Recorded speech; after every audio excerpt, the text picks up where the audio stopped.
comment on fonctionne? Nous, on a un système de custody qui nous permet de passer nos ordres qui s'appelle Fordify, qui est un MPC, Multi-Party Computing. Donc c'est une solution technologique on-chain qui est notre custodian, c'est là où on détient nos assets. Et Fordify, tu mets en place des polices. Et donc tu dis tu as tant de users, tant d'utilisateurs. Nous aujourd'hui, personne dans le fond ne peut bouger $1 ou un Bitcoin ou un Ether sans les autres. Okay. Moi, je peux pas aller bouger $1 sans qu'on ait au moins une personne de chez Mev et 2 personnes de chez Belém qui aient validé le transfert. Donc on a, tu vois, on a des garde-fous qui sont évidemment obligatoires. Et qui sont audités, j'imagine, quand vous avez les due deals de vos... Qui sont totalement audités, qui sont hyper transparents. Ouais. Et donc il y a cette solution qui est encore assez nouvelle, et c'est ce qu'on utilise. Donc c'est une solution technologique. Personne ne peut bouger $1 sans l'approbation d'au moins 3 personnes, des 2 entités, donc des 2 GPs qui sont Mev et Belém Capital. Bienvenue sur FinScale, l'émission qui vous plonge au cœur de la transformation de la finance. Solène Niederkorn et ses invités explorent chaque semaine les initiatives qui façonnent l'avenir de l'industrie. Bonne écoute à toutes et à tous. Bonjour à tous et bienvenue sur FinScale. Je suis heureuse aujourd'hui d'accueillir Stanislas Demestre, qui est GP du fonds Belém Capital, également advisor de Mev Capital. Salut Stan. Salut Solène, merci pour ton invitation. Eh bien écoute, ravi de t'intercepter pendant ton passage à Luxembourg pour parler de toutes tes activités, alors qui peuvent être obscures pour certaines des personnes qui nous écoutent, en fait, mais qui ne le sont pas. En tout cas, obscures, parfois incompréhensibles, puisqu'on va parler de DeFi, entre autres. Donc j'aimerais, avant qu'on rentre dans cette matière, que je trouve passionnante, que tu prennes un petit peu de temps pour nous expliquer ton move. J'adore toujours parler des personnes qui sont passées de la finance traditionnelle à tout ce qui est écosystème Web3, crypto, blockchain, DeFi, savoir un petit peu d'où ça vient, cette idée. Je viens de la finance traditionnelle, donc je suis ingénieur en computer science de formation. J'ai commencé ma carrière chez Capgemini. Ensuite, fort de cette première expérience, je suis parti aux États-Unis faire un MBA. Et après, je suis rentré en France pour faire du private equity dans une holding de private equity à Paris, qui s'est assez rapidement transformé en family office que j'ai dirigé pendant 10 ans. Ouais. Et donc là, on investit dans différentes classes d'actifs, du private equity à l'immobilier, à la bourse. Et on a découvert Ether et Bitcoin en 2018. Et donc on a commencé à investir en Bitcoin et en Ether à cette période. Et là, j'ai découvert la DeFi. De par ma formation, j'ai adoré la tech de la blockchain, évidemment. Ouais. Et j'ai fait pas mal de DeFi avec nos AUM. Et je me suis vite rendu compte que sur la blockchain, l'erreur était fatale. Et donc, j'ai cherché à ce moment-là un gestionnaire d'actifs européen qui pourrait gérer nos AUM. Et il n'y en avait quasiment pas. En 2019, c'était avant le DeFi Summer, il n'y avait presque personne. C'est quoi DeFi Summer ? Alors, le DeFi Summer, c'était la hype DeFi en 2021, okay. Là où toute la DeFi explosait. Ça s'appelait le DeFi Summer. Ok, d'accord. L'été 2021, c'est vraiment là où la DeFi est arrivée, okay. Est devenue pas mainstream, mais est devenue... Non, on exagère. Sur les radars. Non, mais tous les tokens DeFi ont été forts, et voilà. Donc là, on était avant ça. Et j'ai rencontré Laurent Bourquin, qui était le fondateur de Mev Capital, qui est un ami maintenant, que je salue. Je ne sais pas si vous voyez la caméra. Bon. Laurent, si tu nous écoutes, on te salue. Et donc, Laurent avait fondé Mev Capital, qui était le premier acteur DeFi en Europe. Ouais. Et donc, on leur a confié nos AUM. Ils ont fait du très bon boulot pour générer du yield avec nos actifs. Et puis, quelques mois après, Laurent m'appelle en me disant « Stan, on fait un tour de table sur Mev Capital. Est-ce que ça t'intéresse de participer » J'ai dit « Évidemment », parce que j'adorais l'équipe. C'est une équipe qui vient de la SOG, qui était ancien banquier. Laurent était un ancien banquier de la SOG. Et ils ont tout de suite adoré la blockchain par de son côté transparent, efficient, rapide, sécurité, etc. Et donc, j'ai adoré le concept. Donc j'ai investi dans Mev très tôt. À l'époque, on gérait 2 millions d'AUM en 2018-2019. Et aujourd'hui, on en gère 1,7 milliard, 1,8 milliard aux dernières nouvelles. Donc, c'est une belle aventure. Voilà. Top, génial. Alors, j'aimerais qu'on revienne, qu'on fasse un petit sujet pédagogie, si ça te va, puisque j'ai fait pas mal d'épisodes sur tout cet environnement, cet écosystème, aussi bien les custodians, tout ce qui concerne... j'ai eu Ledger, j'ai eu plein d'acteurs, mais je pense que j'en ai moins fait sur la DeFi, donc j'aimerais que tu prennes un petit peu de temps pour nous réexpliquer ce que c'est que la finance décentralisée et voilà, quels sont les sous-jacents, comment est-ce qu'on investit, quels sont les acteurs par lesquels on passe pour investir dans la DeFi. Ok. On va reprendre alors, la DeFi, donc Decentralized Finance, finance décentralisée. Ça représente toutes les applications financières traditionnelles, donc lending, borrowing, swap, échange de monnaie, options, futures, etc. Donc tout ce qui est finance traditionnelle que tu appliques sur la blockchain. Donc sur la blockchain, tu as des applications de lending, borrowing, la plus connue étant Ivy. Tu as des applications qui te permettent de faire des produits structurés, des options. Tu peux faire des swaps sur des exchanges centralisés comme Uniswap ou Curve, qui sont les plus connus.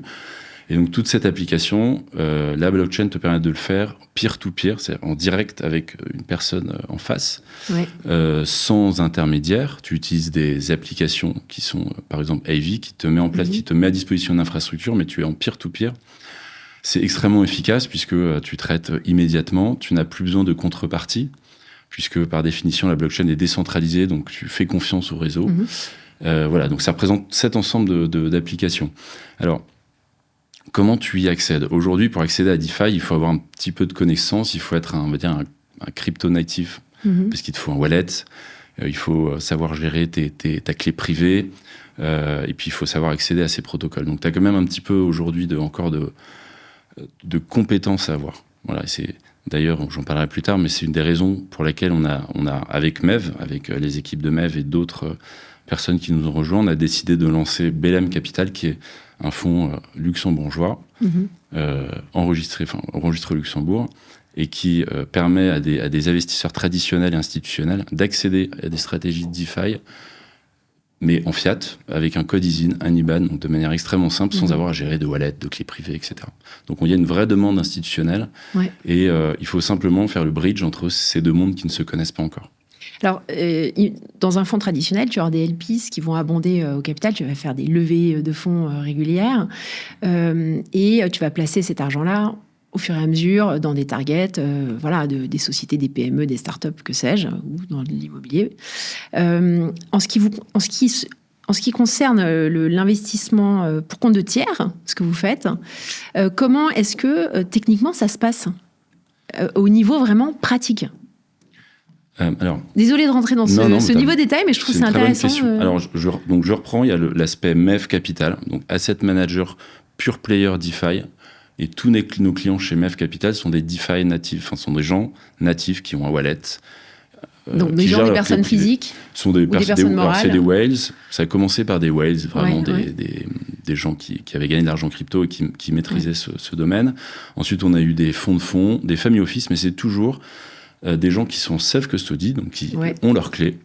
Ils ont 2 clés et MEV a une clé. Donc nous, on initie les transactions et ce sont nos clients qui les exécutent. Donc nos clients, ils gèrent leurs assets, ils sont toujours custodians de leurs assets. Et c'est très important, au niveau de MEV en tout cas, de garder cet aspect natif DeFi. D'accord, intéressant. Sur l'aspect Belém Capital, donc qui est ce nouveau véhicule, la custodiane est gérée par nous-mêmes. Et nos clients peuvent investir en fiat, en euros, en dollars ou en USD, par un virement très simple sur notre compte en banque au Luxembourg. Et ensuite, nous, on s'occupe de faire les achats en crypto, donc USDC, Ether et Bitcoin. Et derrière, on va déployer sur des protocoles. D'accord. Donc la DeFi, ça consiste, nous, notre métier, c'est d'apporter de la liquidité sur la blockchain et là où il y en a besoin. D'accord. Donc tu as besoin de beaucoup de liquidité sur la blockchain. Je te fais une comparaison avec la finance traditionnelle. Quand toi, tu veux aller changer des euros contre des dollars, tu vas voir ta banque, tu vas donner 1000 euros, elle va te donner 120 ou 1200 dollars en taux de change, en fonction du taux de change. Et pour te rendre ce service, ta banque va te faire payer un fee et ta banque va avoir besoin d'avoir des énormes réserves de liquidité en dollars. Donc les banques, elles ont 100 millions, 1 milliard de réserves de liquidité en dollars pour servir leurs clients. Sur la blockchain, par définition, comme c'est décentralisé, tu n'as pas d'institution comme une banque qui détient la liquidité qui permettra aux traders de faire des swaps. Donc un trader sur Uniswap, c'est un exchange décentralisé, le plus gros, quand il va swapper un Bitcoin contre un USDC, il faut bien que quelqu'un apporte l'USDC en face. Et donc c'est notre rôle en tant que liquidity provider, c'est comme ça qu'on appelle ça, d'apporter la liquidité à Uniswap, sur une pool de liquidité pour que les gens puissent trader. C'est un exemple de ce qu'on fait. Et donc aujourd'hui, par exemple, un USDC qu'on va gérer, il va changer de main 100 fois par jour. Et à chaque fois qu'il change de main, on va être payé un petit fee. D'accord. Donc, comment tu génères ta perf sur les deux fonds? Si tu prends l'exemple des deux fonds, MEF Capital. Alors, c'est la même chose. Hein. Les stratégies sont exactement les mêmes et gérées par les mêmes personnes. Simplement, BLM est un véhicule enregistré dans un environnement régulé qui permet à un wealth manager en Suisse d'investir de manière sécurisée dans un environnement qu'il connaît. Mais derrière, le sous-jacent est géré par les mêmes équipes et dans le même pool. Okay. Alors, on a 3 stratégies qui sont séparées. Bitcoin, Ether et stablecoin USDC. USDC parce que USDC est le seul stablecoin MiCA compliant. Donc on ne peut travailler qu'avec USDC. Elles sont indépendantes, ces stratégies. Mais elles marchent exactement de la même façon. C'est-à-dire que si je prends l'USDC, eh bien, un client qui nous confie 1 million d'USDC, eh bien, on va aller les placer dans certains protocoles. On a environ 35 protocoles qu'on a whitelistés et on va apporter la liquidité là où il y en a besoin. Et on va être payé pour ça. Comme ta banque quand tu vas lui demander de faire un swap. Ouais. Donc, il y a plein de protocoles qui existent. Il y a des protocoles de lending borrowing, Ivy ou Morpho. Ouais. Sur Morpho, c'est une infrastructure de money market qui est assez récente, sur laquelle nous, avec MEV, on a, je crois, 2 vaults de plus de 100 millions de dollars. Voilà, donc ça c'est lending borrowing. On a des protocoles de swap, donc Uniswap ou Curve. Là-dessus, c'est vraiment des pools de liquidité. Donc on va apporter des dollars, ou des USDC ou des bitcoins ou des Ethers, et puis ils vont changer de main. Et à chaque fois, on sera payé un petit fees. Okay. Voilà, c'est comme ça qu'on gagne notre vie. Tu parlais des protocoles. Comment est-ce que tu les whitelist? Comment est-ce que vous les identifiez? Est-ce que vous avez de la recherche? Est-ce que vous faites des due deals? Comment ça se passe techniquement? Ça, c'est la question la plus importante dans notre métier, puisque, alors, nous, on est un fonds totalement market neutral, c'est-à-dire qu'on n'est pas directionnel. Moi, sur la stratégie USDC, par exemple, demain, si le Nasdaq perd 20%, ça ne devrait pas impacter mes perfs. Moi, j'ai toujours tant qu'il y a du volume on-chain, j'ai toujours des traders qui vont swapper, et donc mes USDC vont être utilisés, et je vais être payé. Donc, j'ai aucun risque de marché. Par contre, sur la blockchain, on a un risque technologique. Le risque technologique, ça s'appelle le smart contract hacking, ou protocol hacking. Donc nous, on déploie de la liquidité sur des protocoles, 35 environ, disons. Et si ce protocole se fait hacker, le hacker siphonne la TVL, les AUM qui sont dedans, et on perd tout.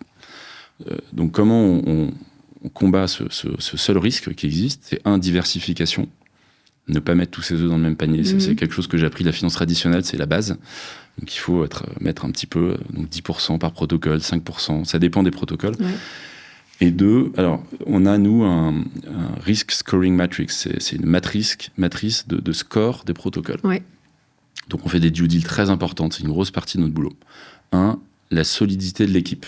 Il faut qu'on connaisse l'équipe. Morpho par exemple, c'est très solide, on les connaît bien. Ivy, c'est très solide, voilà. La solidité du code.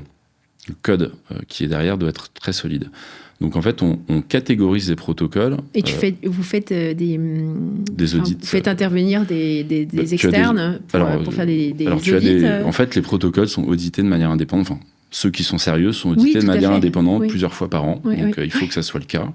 Et en fait, on catégorise les protocoles. Donc AAA, AA+, Double B, tu vois, comme un fonds de dette, quoi. On les catégorise. Donc, tu as le AAA qui va être Ivy Morpho, ou Tier 1, et puis tu as les protocoles un petit peu plus risqués, mais peut-être qu'il y a plus de rendement, on va mettre un petit peu d'AUM, mais pas trop. Et donc, en fait, on évalue le code, depuis combien de temps le protocole est live sur le mainnet. Ça peut être 6 mois, ça peut être 2 ans, ça c'est très important. L'équipe qui est derrière. Est-ce que le protocole est backé par un backer solide? Tu as des protocoles qui bossent avec Kraken, bon, on se dit c'est quand même solide. Audit du code, extrêmement important. Tu vois, on a pas mal de paramètres comme ça qui font qu'on les catégorise. Donc celui-là, il va être AAA, celui-là, il va être WB. Et derrière, on va allouer en fonction de ces scores. Donc ça, c'est une grosse partie de notre métier. Ouais, j'imagine. Après, est-ce que vous avez une veille technologique pour identifier les nouveaux protocoles qui arrivent? Comment est-ce que vous êtes mis en contact avec les équipes? Est-ce que vous travaillez avec Kaiko, par exemple? Alors, Kaiko, on connaît très bien Ambre, qu'on embrasse aussi. Qu'on embrasse, merci Ambre, si tu nous regardes. Merci de nous avoir mis en relation. Alors, nous, on ne travaille pas avec Kaiko Parce que... alors, non, on ne travaille pas avec Kaiko. Ils font beaucoup de recherches. Ouais, non, mais si on a quelques papiers de Kaiko, mais je crois qu'on ne travaille pas encore avec eux, mais ça va venir. Ça va venir. Alors, il y a... Comme on est un acteur assez gros, souvent, les nouveaux protocoles qui sortent, on appelle ça du bootstrapping de protocole. Donc, quand ils sortent, quand un protocole ou un stablecoin va sortir, avant d'être, on va dire, juste avant d'être live, avec des users, ils ont besoin de montrer qu'ils ont de la TVL. Alors, la TVL, en DeFi, c'est l'équivalent des AUM. Ouais, TVL, c'est Total Value Locked. C'est l'équivalent des AUM. Okay. Donc, ils ont besoin de montrer qu'ils ont de la TVL. Et nous, on reçoit 5 à 10 appels par jour de protocoles. Ouais. Mais non. Les équipes de MEV, c'est pas moi personnellement, on décide, mais c'est les équipes de MEV. C'est énorme. De protocoles qui disent on sort un nouveau stablecoin, on sort un nouveau machin, on a besoin de TVL, est-ce que vous pouvez mettre 20 millions chez nous pendant 3 mois Et comme ça, quand on sort, on a de la TVL et ça, on est en fait la première goutte d'essence qu'on va mettre dans la machine, bootstrapping, qui va faire que le moteur va tourner. Alors, on le fait quasiment pas, mais on le fait de temps en temps, et quand on le fait, on négocie des conditions. Ouais. Et donc ça aussi, si on le fait, c'est qu'il y a un backer qui est très solide, c'est que la due deal, elle est encore plus importante. Ouais, j'imagine. On va vraiment tout vérifier, on va tout décortiquer. Voilà, si on fait ça, c'est qu'on a confiance. C'est hyper intéressant. Ouais. Alors, il y a un petit côté un peu vici, tu vois. Ouais, mais justement, c'est vraiment super chouette. Après, nos fonds ne sont jamais loqués, tu vois. On est toujours liquide. C'est-à-dire que si on alloue de la TVL dans un protocole, disons 20 millions dans un protocole, on peut la récupérer quand on veut. C'est jamais loqué. D'accord. Il y a souvent des deals qui sont... Enfin, on va dire, si tu laisses l'argent 3 mois, tu vas prendre 20%, etc. Mais c'est jamais loqué. Beaucoup des personnes qui nous regardent ou qui nous écoutent viennent de la finance traditionnelle, donc avec des réflexes de calcul de valeur nette d'inventaire, donc avec derrière des directives européennes qui encadrent la directive OPCVM, l'AIFM, etc. Si on prend l'exemple de Belém Capital, qui est donc un fonds, tu disais, avec un code ISIN, qui est donc encadré d'un point de vue réglementaire. Comment est-ce que... J'adore poser cette question-là, parce que je trouve ça toujours très intéressant de voir comment tu rejoins les obligations, d'un côté, qui existent dans la finance traditionnelle, avec votre mode opératoire, qui est quand même hyper moderne, innovant, et qui ne ressemble en rien à de la finance traditionnelle. Alors, c'est une bonne question. On est le premier fonds, Belém Capital est le premier fonds enregistré au Luxembourg qui propose des stratégies de DeFi. Ça n'existe pas. Donc, on a un petit peu ouvert la route. Je tiens à préciser que pour le moment, on est enregistré, on n'est pas encore régulé. La régulation viendra dans un second temps, je pense, en début 2026. Déjà, il faut se conformer à MiCA. Donc, tu vois, le MiCA qui a plein de règles. Mais oui, bien sûr. On travaille avec une AIFM qui s'appelle Kaibio Capital. On travaille avec un administrateur qui s'appelle NAV Fund Services. Donc, on a pris des prestataires externes qui sont des prestataires de fonds traditionnels. Et avec une appétence pour la DeFi. Mais à qui on a expliqué la DeFi, à qui on a expliqué que la blockchain, c'est extrêmement sécurisé, transparent. C'est-à-dire que tout peut être contrôlé. Nous, notre NAV, elle est très facile à vérifier. Tu vas sur la blockchain, tu peux tout vérifier. On ne peut pas tricher. Tu vois. C'est beaucoup plus transparent. Ils n'ont pas les outils, c'est ce que je veux dire, c'est que c'est intéressant. Alors, oui, en effet. Ça commence justement. Mais ce qui est intéressant, c'est que dans tout l'écosystème de la finance traditionnelle, si tu me parles de calcul de NAV, je saurais exactement quel genre d'outils ils font tourner pour calculer NAV. Mais dans le cas présent, qu'est-ce qu'ils utilisent ? Alors NAV Fund Services, c'est une énorme boîte de calcul de NAV externe. Ils font aussi du fund administration. Et ils sont plugués à tous nos wallets on-chain. Et ils ont nos positions exactes on-chain. Donc ça a mis un peu de temps à les plugger, parce qu'on est sur... Voilà, il faut les plugger sur nos wallets. Mais une fois qu'ils sont plugués, ils ont tout. Et en fait, c'est déjà le cas, ça marche. Oui, tout à fait. Donc écoute, on est bien et on est dans les clous. Et voilà, je pense qu'on a un peu ouvert la voie. C'est vrai qu'on est assez content de ce qui a été fait. Mais du coup, c'est une liquidité quotidienne. Alors au niveau donc, de MEV, c'est une liquidité immédiate parce qu'on travaille que dans des... Alors voilà, je te un petit rappel des chiffres, mais... l'année dernière, le volume de settlements, le volume échangé en stablecoin était de 15 000 milliards de dollars. C'est plus que Visa et ou Mastercard réunis, je crois. Donc, tu as énormément de volume. Tu vois, la crypto, la market cap de toute la crypto, c'est 4 trillions aujourd'hui. Donc, tu as beaucoup de volume. Il y a une liquidité quasiment journalière. Maintenant, nous, au niveau du fonds BLM Capital, comme on a une administration, des calculs de NAV, on doit faire des reports pour nos clients. On a quand même on est encadré. Faire ça tous les jours, c'est compliqué. Donc, on a mis une liquidité mensuelle. Ok. Donc, nos LPs, ça nos pourrait clients être beaucoup plus. ça pourrait être journalière liquide. si on le voulait. Ouais. Nous, on peut couper nos positions en 2 heures. C'est très simple. Ouais. C'est purement administratif. C'est-à-dire que si je fais une liquidité journalière, moi, je dois officiellement faire un rapport de NAV tous les jours. Ça coûte un peu cher. J'imagine. On le fera peut-être un jour. J'imagine. Mais pour le moment, on reste sur du mensuel. Et pour nos clients qui sont quand même beaucoup de la finance traditionnelle au niveau de BLM, c'est vachement bien d'avoir une liquidité mensuelle. On fait du 15% de rendement par an. Liquidité mensuelle, c'est pas mal. Top. Donc, votre mode de REM, c'est des performance fees. Alors, nous, on est comme un fonds standard. On prend 2% de management fees et 20% de per fees. OK. Tout ce qui est le plus standard. Alors, vous bossez... Alors, plusieurs questions. En fait, j'ai plein de questions, mais je les regarde pas. C'est qui les clients qui s'intéressent à ces fonds-là et quel est le niveau de compréhension, soit de ces clients-là, voire de leurs conseils? Alors, qui sont les clients? Je refais un petit historique, parce que cette question, tu me l'aurais posée il y a 2 ans. Je me prenais que des portes.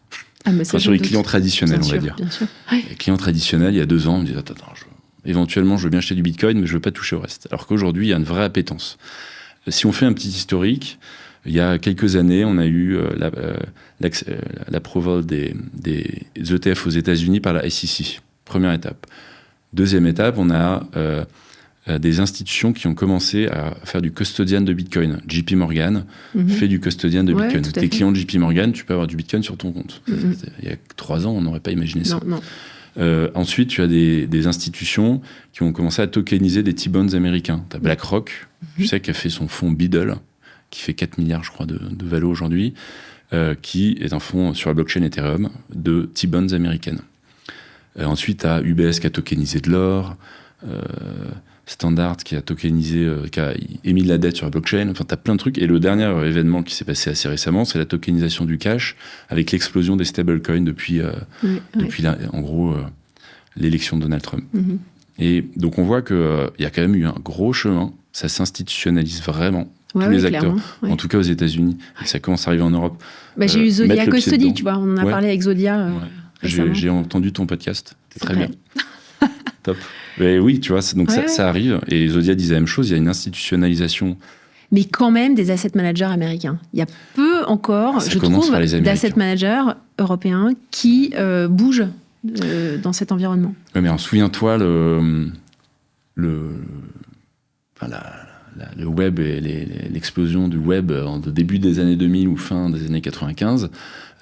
Aux États-Unis, ils avaient déjà la Silicon Valley, ils mettaient des milliards dans Apple, Google, etc. En France, on se demandait encore si Internet, ça allait servir à quelque chose, parce qu'on avait le Minitel. Oui, c'est vrai. Non, mais tu vois, donc il y a toujours un décalage. Ouais, je pense qu'on est, on va dire, sur l'écosystème en général, crypto, blockchain, on est un peu au même niveau, c'est-à-dire Internet début des années 2000, avec une vraie courbe d'adoption qui croît fortement.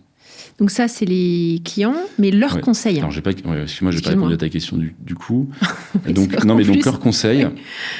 Donc nous, on parle avec beaucoup de multifamily office, donc des avocats des multifamily office, des banquiers qui nous appellent. Qui disent, nos clients veulent ça. Alors, on leur a fait, on va dire, un produit qui est dans un des environnements les plus sûrs du monde, enfin d'Europe, voire du monde, qui est Luxembourg. Donc ils ont un produit financier qui est un fonds luxembourgeois. Donc déjà, ça les rassure. Tu vois. Enfin, déjà, l'enveloppe est quelque chose qu'ils connaissent. Et derrière, tout ce que je viens de t'expliquer, quand tu leur expliques que BlackRock le fait, JP Morgan le fait, UBS le fait, et ils ont tendance à y aller aussi. Ils se détendent. Ouais. Ils se détendent. Et comme on leur a fait un véhicule et une enveloppe qui est dans un environnement qu'ils maîtrisent, qui est régulé, ils passent le cap. Ouais. Enfin, nous, on le voit vraiment, on voit qu'il y a beaucoup de demandes. Et c'est pour ça, d'ailleurs, qu'on a créé BLM. C'est parce qu'on avait de la demande de gens qui disaient « Moi, je ne peux pas avoir de wallet, je ne sais pas gérer 12 clés.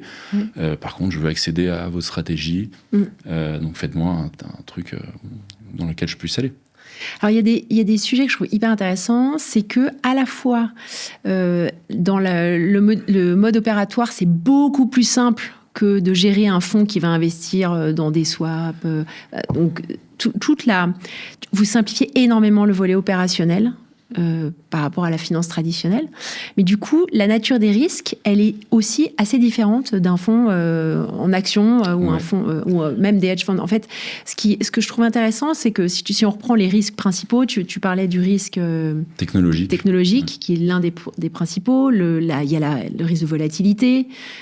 Si tu énumères juste les risques sur la classe d'actifs elle-même.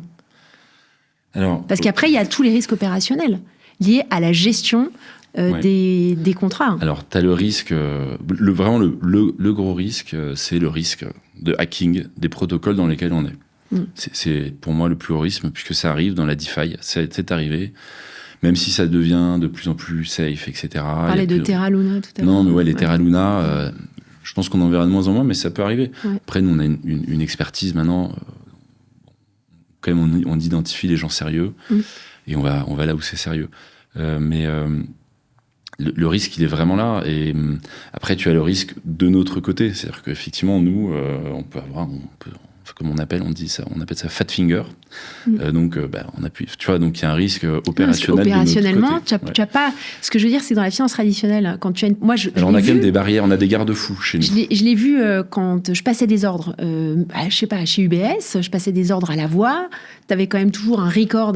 Donc, tu avais en face quelqu'un à la salle des marchés qui prenait mon ordre. S'il y avait un problème, il y avait toujours cette.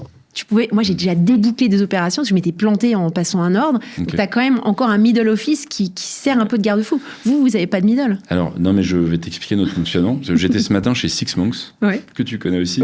Que je salue. Et effectivement, on a parlé de tout ça. Donc, comment on fonctionne ?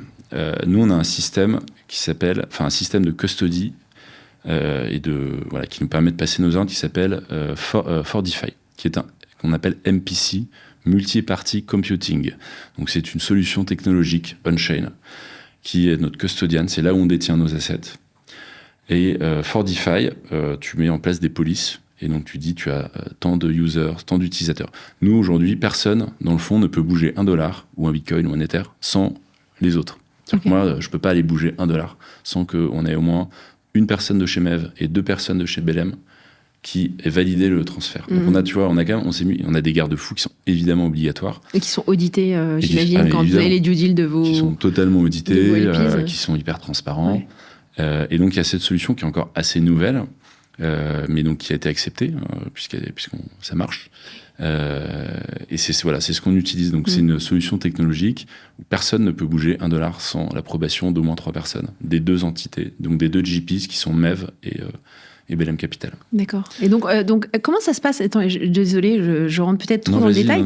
Non. Quand vos investisseurs investissent avec vous, que ce soit donc peut-être au travers de MEV ou Belém, tu mets en place un LPA. Comment ça se passe d'un point de vue juridique ? Alors, au niveau de Belém, on a un prospectus de fonds, on a un LPA, on a une term sheet, donc tous les documents administratifs et légaux obligatoires. Et quand un LP souscrit, donc on fait un KYC AML, obligatoire aussi. Oui, bien sûr. Voilà, c'est la base. Si le KYC AML est positif, on accepte. Donc ça reste un fonds traditionnel, tout à fait GP-LP. Voilà, donc les clients deviennent LP. Donc ils nous envoient... Alors, nos clients, ils peuvent souscrire soit en fiat, dans Belém, donc virement sur notre compte en banque, soit in kind sur l'exchange centralisé du fonds. Donc, et sur MEV Capital, ça se passe comment ? Sur MEV Capital, on ne peut pas souscrire en fiat. Encore, MEV Capital, c'est vraiment des crypto native people, donc qui souscrivent en crypto uniquement sur le wallet. En fait, non, ils gardent même leur custody. Donc c'est plutôt l'inverse, plutôt MEV qui va leur initier des transactions et eux vont les valider. Mais dans ce cas-là, est-ce que tu signes un contrat qui est signé, de quelle nature ? C'est un contrat juridique. Ah oui, c'est un contrat juridique, mais je pourrais te le ressortir, mais ça faut voir avec Laurent sur les contrats. Tu mets pas ça dans un smart contract, non mais. Non, t'as un contrat juridique, c'est validé par des avocats, etc. Ok, d'accord. Bon, je pourrais non, mais ça m'intéressait. Non, mais c'était intéressant d'avoir les deux, parce que les deux approches sont différentes. Ouais, c'est tout à fait différent.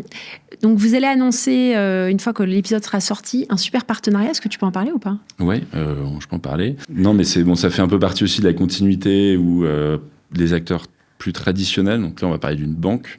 Donc grâce en fait à travail technique de Laurent et de ses équipes chez MEF Capital, aussi aux équipes qui sont arrivées, qui ont apporté un petit peu d'expérience bancaire, etc. On a parlé avec Société Générale Forge et effectivement MEF a été choisi pour gérer les stablecoins euro et USD de stablecoin Forge, de SG Forge, pardon. Ouais. Donc sur Morpho. Donc ce vote Morpho va être géré par MEF Capital. Ça, c'est génial. Donc c'est un super nom. Bravo, on remercie Sogé, Sogé Forge pour cette confiance. Et voilà, ça n'a pas encore démarré, mais ça va arriver très bientôt. Quand tu te mets quand tu signes avec un énorme acteur comme ça, parce que c'est quand même le groupe Société Générale, même si c'est la filiale Forge, c'est quoi le niveau de diligence ? Enfin, qu'est-ce qu'il a fallu que vous montriez pour qu'il se lance Alors, je parle un petit peu à la place de Laurent et de Tim Bousser, qui ont vraiment tout le crédit de cette opération. Moi, j'ai suivi ça, pas de loin, mais j'étais pas... ils ont vraiment fait la négo, j'étais pas 100% dedans. Mais il y a eu 6 mois de discussion. Sogé Forge, en fait, ça fait... Forge, ils sont quand même précurseurs dans les stablecoins. C'était les premiers qui sont lancés là-dedans. Ça fait longtemps qu'ils veulent faire de la DeFi et ils ont parlé à beaucoup d'asset managers DeFi, pure player DeFi, dont MEF Capital. Ils en ont vu plein, ils ont choisi MEF Capital, je pense parce que on a un track record, on a une équipe de 18 personnes avec des super blockchain développeurs, vraiment une vraie bonne capacité technique, et il y a eu 3 ou 4 mois de discussion. Après, je peux pas trop rentrer dans les détails. Non, bien sûr, mais chapeau bas quand même. Ça a duré pas mal de temps et on est très contents. C'est chouette. Tout ce que tu me dis, moi, je bois tes paroles. Je trouve ça hyper intéressant. Après, je peux comprendre que si tu n'as pas du tout baigné comme toi depuis des années dans cet écosystème, cet environnement, ça te semble hyper lointain. Alors, 2 questions, en fait, pour conclure. La première, c'est comment t'expliques qu'il y ait ce faible niveau de connaissance, en général, de la finance traditionnelle sur ces sujets-là, et qu'est-ce qu'on pourrait recommander aux personnes qui nous écoutent comme, je dirais, étape pour arriver à, peut-être pas ton niveau de connaissance, mais en tout cas être beaucoup plus à l'aise avec la matière. Alors, la première fois que tu fais de la DeFi, je m'en souviens, c'était en 2019, tu te prends un peu pour Jason Bourne. Non mais attends, t'as ta clé, t'as 13 mots, tu notes, tu sais pas trop comment tu te connectes. C'est assez impressionnant. En fait, tu vois, c'est pas comme un virement bancaire où tu sais que t'as un conseiller. Donc, je pense qu'il faut. Tu transpires un peu au début. Non, mais il faut le faire soi-même. Ouais, ton premier transfert sur la blockchain, tu transpires. Ouais. Moi, mon premier transfert, puis c'est monté assez vite sur des sommes assez importantes. Tu l'envoies, tu transpires, mais tout ça c'était au début. Maintenant on a des process en place. Oui, tu vois, bien maintenant sûr. Personne ne fait un transfert sans que ça soit whitelisté. Maintenant c'est hyper contrôlé et c'est maîtrisé. Mais sérieux, mais si quelqu'un commence tout seul, donc je dis il faut se jeter à l'eau, parce que c'est bien de lire, il faut se renseigner, tu lis des articles, c'est très bien. Mais si tu veux apprendre la DeFi, tu t'ouvres un wallet sur MetaMask. En live. Tu t'ouvres un MetaMask ou un autre wallet décentralisé. Tu mets un petit peu d'argent dessus et tu commences à mettre de l'argent sur Uniswap, sur Curve. Donc tu vas te connecter sur le protocole, enfin sur l'application, tu vas connecter ton wallet et puis tu envoies 10 €, 100 € en fonction des trucs. Mais il faut y aller, il faut se jeter à l'eau. C'est comme moi dans la finance traditionnelle, quand on faisait... tu vois, quand on étudiait une boîte, par exemple, en bourse, il faut en acheter un peu pour la suivre. Tu vois, si tu veux acheter du Apple, enfin, tu veux étudier du Apple, il faut que tu en achètes un peu parce que ça va te forcer à la suivre. Ouais. Si tu n'achètes pas, si tu te mets pas un petit peu skin in the game, tu vas jamais travailler sérieusement sur les sujets. Donc, mon conseil, c'est jetez-vous à l'eau avec des petites sommes que vous pouvez perdre. Si vous faites une erreur, c'est pas grave, mais il faut se jeter à l'eau. Puis, il y aura une erreur un jour qui arrivera, tu feras un transfert sur peut-être le mauvais wallet. Il faut faire très attention aux scams. T'as notamment un des phishing le plus courant on-chain, c'est tu vas recevoir des minuscules sommes sur ton wallet qui sont des adresses publiques qui vont ressembler au dernier wallet vers lequel tu as fait un transfert. Donc, sauf que le milieu n'est pas pareil. Et ça, c'est fait par des bots. Hein. C'est automatisé, c'est du phishing. Donc, l'erreur, c'est que tu vas copier-coller cette adresse qui, en fait, n'est pas celle que tu as utilisée, mais tu penses que c'est... tu vas la mettre dans ton destinateur et tu envoies de l'argent dessus. Bon. Donc, il faut quand même faire attention, mais il faut se jeter à l'eau. Ouais. Et comment t'expliques la frilosité, toi ? Par rapport parce que tu parles avec énormément d'acteurs de la finance traditionnelle, des familles office, qui sont plus ou moins intéressés. Tu me parlais d'avocats également, qui ont vraiment un niveau très très faible en matière de... qui se mélangent un peu tous les pinceaux. Comment t'expliques ça ? Parce que ça devient quand même de plus en plus, j'ai pas envie de dire mainstream, mais on en parle depuis pas mal de temps. Bitcoin est maintenant assez mainstream. Première étape, Bitcoin. Après, qu'est-ce que l'Ether ? Qu'est-ce que la blockchain Ethereum ? Déjà là, tu atteins un niveau de connaissance un peu plus élevé. Donc moi, je commence souvent par là. Qu'est-ce que l'Ether ? Comment ça marche, le staking ? Je pense qu'on n'a pas le temps d'en parler maintenant, mais j'ai fait des épisodes de staking spécifiquement. Bon, tu vois, donc, et ensuite, tu rentres dans la DeFi. J'irais, moi, les acteurs vraiment institutionnels qu'on va voir, je pense qu'ils comprennent ce qu'on fait. Ce qui leur plaît, c'est... Alors, je parle encore une fois pour BLM Capital, c'est environnement régulé, fonds enregistrés au Luxembourg, donc ils sont en sécurité. Derrière, c'est qu'on a des très bonnes perfs, tu vois, on fait 15% annualisé, 15 à 20% annualisé, liquidité mensuelle, stratégie USDC, tu restes en dollars, donc tu n'as vraiment aucune... C'est décorrélé des marchés financiers, donc déjà, ils t'écoutent. Tu vois. Puis après, tu parles comme ça, donc ils t'écoutent, ils disent « c'est bien ». Et ensuite, tu expliques quel est le sous-jacent. Alors, je fais la comparaison avec la banque. On est liquidity provider. Donc, nous, il nous faut simplement du volume. On n'est pas du tout directionnel. Et ça leur plaît. Et souvent, ils se jettent à l'eau. Ils essayent. Et voilà. Donc, on essaye un peu d'évangéliser et d'ouvrir la voie. Ouais. Mais pour faire ça, on avait besoin d'avoir ce véhicule luxembourgeois parce que sinon, les gens, ils ne te reçoivent même pas. Non, tu vois, si on est allé voir... une banque en Suisse pour dire ils vous font un wallet en self-custody, multisig, on les a déjà perdus. Ouais. Et quelle a été la réaction ? Parce que donc, l'AIFM est enregistrée, donc ça veut dire que la CSSF a reçu un document qui explique la stratégie que vous avez en place, qui sont les intervenants, etc. C'est quoi les réactions que vous avez eues ? Parce que c'est pas un aller-retour comme un agrément d'un AIFM, mais il y a quand même, j'imagine, une rencontre qui a eu lieu. Ouais. Alors, nous, on travaille donc avec Kaibio Capital, qui est une AIFM, et qui porte notre licence. Et c'est vrai que ce sont eux qui ont vraiment fait les allers-retours avec la CSSF. Nous, on a été là en backup pour expliquer les stratégies. Bien sûr. Mais il n'y a pas eu besoin de rencontre. Tu vois, non, ça s'est fait assez simplement. C'est sympa. Donc, on est très contents d'eux. Ça s'appelle un AIFM pour compte de tiers. Ouais, tout à fait. Donc, on est leur tiers et ils sont notre AIFM. Et ils gèrent tous ces aspects-là pour nous. Conférer mon épisode avec Quentin Werlé sur le sujet. Tout à fait. Écoute, c'était top. Merci beaucoup d'être venu. Alors, attends, j'ai toujours tu sais, à la fin de mes épisodes, je demande toujours une recommandation d'un bouquin ou d'un podcast. Donc, qu'est-ce que tu as envie de nous recommander ? Alors, podcast, j'ai écouté récemment, je ne sais pas si tu connais la banque Seize, c'est une banque très crypto-friendly, Suisse, avec qui on va bientôt travailler. Et Richard, qui est un des partenaires, fait un podcast qui s'appelle Seize the Future. Et donc, c'est un podcast sur le futur de la finance, avec un petit biais Bitcoin maximaliste qu'on aime bien. et donc, c'est hyper intéressant. Et Richard reçoit des invités intéressants. Et il parle du futur de la finance. Pas mal de blockchain, quand même. Pas mal de Bitcoin. Ouais. Donc, j'aime beaucoup. Génial. Ouais. Top. Merci, Stan. Merci à toi. C'était top. À bientôt. Merci. Merci d'avoir suivi FinScale. Abonnez-vous à la newsletter sur Substack pour ne rien manquer des dernières innovations. Retrouvez aussi le podcast en audio sur toutes les plateformes d'écoute et en vidéo sur YouTube. À très vite avec Solène Niederkorn.